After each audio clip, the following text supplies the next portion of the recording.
Australia has one, the US has one, Turkey has one, ancient Egypt had the first one, and South Korea is currently building theirs. Planned capital cities.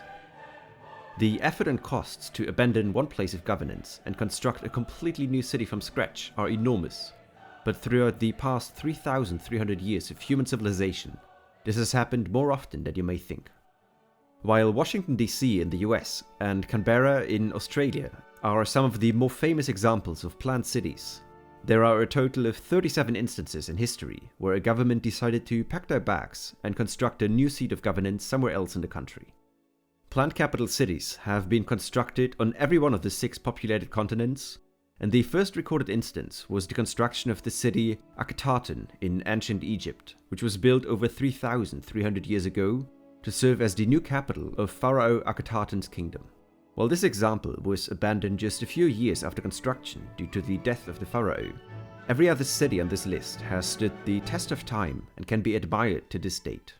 The next 2 instances also happened around the Mediterranean empires of the late antique, with the city of Pella being constructed to serve as the new and easier accessible capital of ancient Macedonia, and Constantinople, which today is called Istanbul, was constructed in the name of Constantine the Great to serve as the central capital of the Byzantine Empire. In the following centuries, Japan constructed not just 1 but 2 new capitals within the span of just 100 years. Fujiwara-Kyo in 694 and Kyoto in 794 have both been built with inspiration from ancient Chinese cities to house the ruling emperor of that time. Around the same time, today's Baghdad was also founded, since the Abbasid rulers, which just conquered the lands of today's Iraq, didn't want to rule from a city which has previously been used by their enemy. After 500 years of no new planned national capitals appearing, the Kingdom of Pinya kicked off a trend in today's Myanmar, which would eventually make Myanmar the country with the most planned capitals out of any country in the world. The city of Pinya in 1313, Ava in 1365, Mandalay in 1841, and finally Naypyidaw in 2005 are 4 planned national capitals which have all been built from the ground up to serve the then ruling entity of today's Myanmar. The neighboring Thailand also constructed a new capital in the 14th century. The city of Ayutthaya was constructed a few hundred kilometers away from the former capital of Siam, with the intention of escaping the smallpox outbreak which ravaged the area. The 16th, 17th and 18th centuries saw new capitals being constructed in Peru, Norway, the Barbados, Russia, today's Germany, and Malta. The reasons for the construction of these new capitals are very diverse again. In the instance of Norway, the old capital was devastated in a large fire, so the king ordered the reconstruction of a new city, a few kilometers to the west of medieval Oslo. St. Petersburg has its origin from a successful conquest from the Russian Tsar Peter the Great, who won the territory at the Baltic Sea in a war against Sweden. Lima has a similar origin story, with the Spanish Empire conquering the Inca Empire, and they chose today's Lima as a more favorable location for a capital due to the proximity to the Pacific Ocean. While many of the cities that we have covered so far are still around to this date, many have been replaced with a new capital, or the reigning entity has changed, like in the example of Baghdad, Constantinople, or Lima. The oldest planned capital city, which has remained the seat of the government of the entity which originally built it, is Washington in the United States.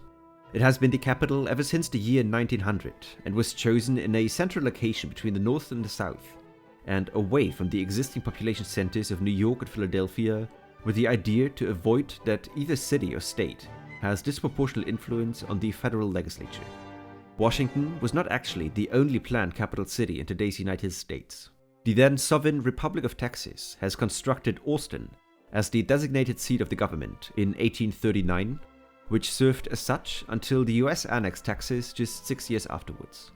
Later in the 19th and early 20th century, 3 more capitals were being built from scratch, all in territories of the British Empire of that time.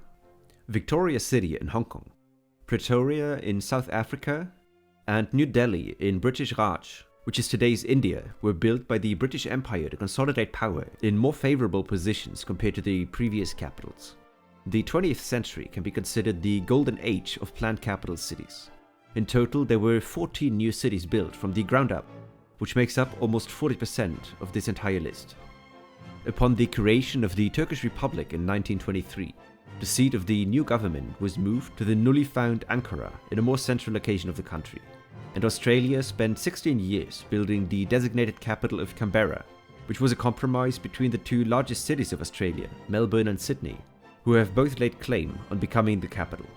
The Philippines and Brazil both had the problem that their existing capital cities, Manila and Rio de Janeiro, suffered from overcrowding, which is why Quezon City and Brasilia were constructed, and the government of Pakistan wanted to consolidate power in a more central location within the country, which is why the capital moved from the coastal city of Karachi to the newly constructed Islamabad at the foot of the Western Himalayas.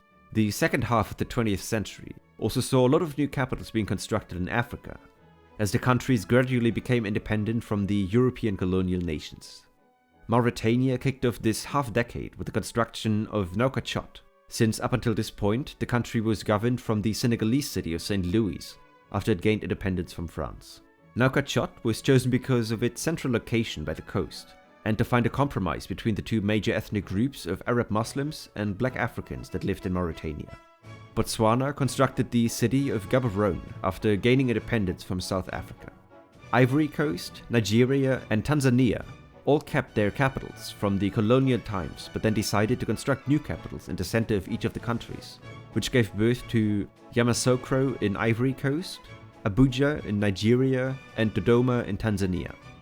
The last newly erected capital of the previous millennia is the capital of Kazakhstan, which was built in the middle of the arid steppe of central Kazakhstan. Like with many other examples of this list, Astana was created to move the power to a more central location in the country, and to overcome geographical challenges which made the previous capital less suitable. The 21st century has seen 3 newly constructed capital cities so far, in Malaysia, Myanmar, and Palau. Malaysia constructed the administrative capital of Putrajaya, just a few kilometers outside of Kuala Lumpur, but up until now Kuala Lumpur has remained the official capital and remains the seat of the head of state and the legislative body of the government. The last entry of this list is the new capital of Palau, a tiny island nation in the middle of the Pacific Ocean. The city of Negoromot replaced Koror as the country's capital in 2006 with the finishing of the construction of the new Capitol complex. With officially 271 inhabitants, it is by far the smallest and least populated capital in the entire world.